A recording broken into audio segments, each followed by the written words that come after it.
Hello everybody, welcome to another video of Apploye. Today we will learn how actually members panel work on Apploye and how you can onboard your employee on Apploye dashboard. First, to invite any member, you have to click on invite member section. Later from this section, you have to enter the email address of your employee. Like just for testing, I'm giving a test mail here. And you have to select a project as you have already created one while creating the account.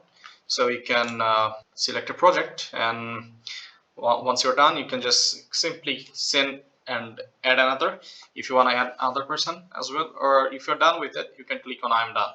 I will click on I'm done with the invitation as I'm not sending another. So it is headed here. So the member will be getting an invitation mail on his mail. So he will check it and accept the invitation from that panel. So the member will be getting an email like this way. Member will accept the invitation from here and he will follow the instructions and he will be onboarded very soon by following this way. Thank you. Have a nice day.